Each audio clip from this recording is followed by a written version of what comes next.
there's a lot of times we get to points where it's a point of no return.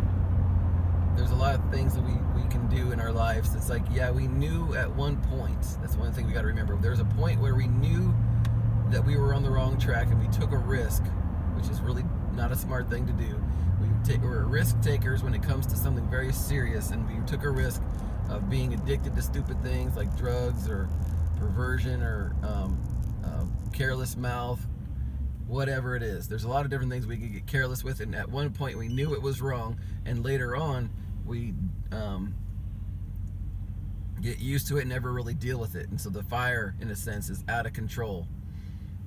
But I'm saying that these fires today, there was a point where they could have stopped it, but the fact that they started it and they wanted it is the point.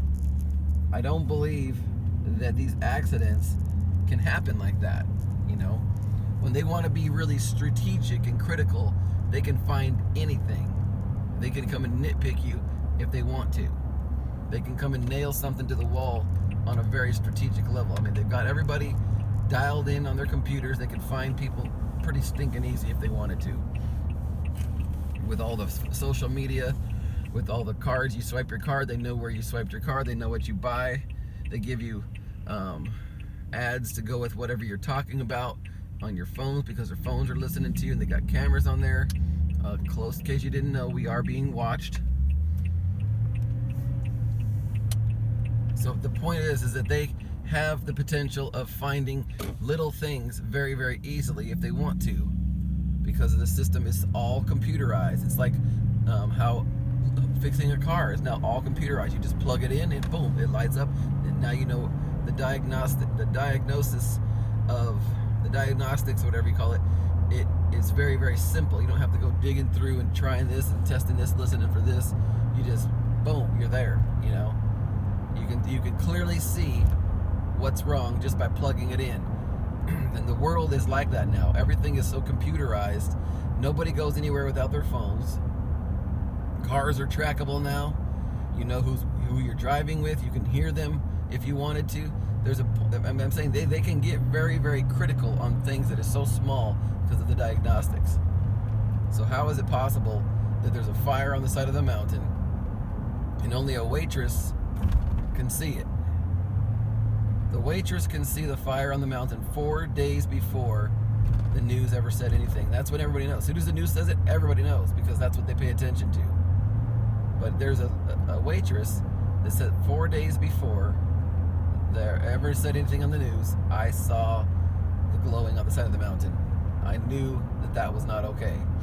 How these other people who can search out tiny little things anywhere, they can find any, they can take a video of you from outer space. Okay, they got the capabilities of seeing everything. They're the ones who gave us Google Earth, meaning they've got the thing down pat. You can look around the entire planet. You can see your own car sitting in front of your own house because they showed it to you, meaning they can see it all. That's how you can see it all, because they've already seen it all, and they show it to you all. Can't you tell that we are absolutely under the eyewitness of Lucifer or Horus or whatever you want to call it? He's watching us. Big Brother is watching us. How is it possible that they can't see the fire? There was a point where they could have stopped it. They let it go past the point of no return. They wanted it to go past the point of no return. They are in control. It's kind of like the Muppet Show.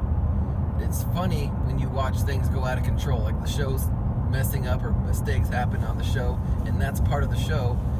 That's part of our show. Watching the Muppet Show is watching them pretend like they're trying to do a show in front of an audience, when really we're the audience, and their whole show for us is pretending they're in front of an audience and having lots of mistakes and getting dragged off the stage and making mistakes and dancing and falling over and all kinds of stuff, and it's funny. And all the behind the scenes stuff is really, really funny. And it's kind of chaos, There's sometimes that chaos is purposeful. And it takes them 30 days to put together one episode, one 30-minute episode. 30 days to put the entire show together. I think it's like 90 days per Simpsons show, which I don't care about that. But the point is that they make a lot of mistakes, and it's purposeful, shave my face, I try to leave a little bit of rugged in there, but I try to clean it up around the edges to make it look like clean, rugged but not lazy. I like to look at kind of rough but not lazy. You don't want to look like a homeless guy. You want to bring it more like have a little bit of attitude in there, but then you clean it up to make it look like you meant to. You know, you want to have your hair long, but then you clean it up in a way to make it look like you meant to. You know, there's ways of being wild and being in control. Well, that's what these people are doing. They're letting fires go wild, and yet they are totally in control. That's what I'm saying. There's no way a waitress could see it, and yet these guys who've got technology to see everything all over the world and take a picture of you. This is something they've showed us in a movie years ago, before I was even married. Before I was married, like about 20-something years ago. I remember they had a video and somebody zoomed in on a person on the by the water, and I was like, that's kind of crazy. Technology to go and look at somebody by the water.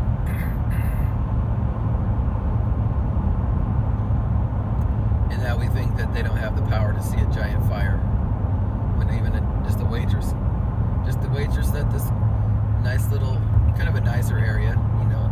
Sisters, Oregon was a nice area, and that's where some of the heavier fires were at.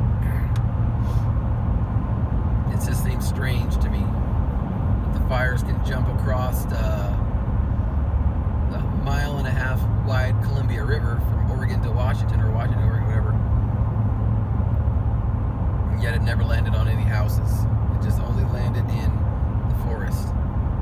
It's really, really interesting. So there's my take. I believe it's fake.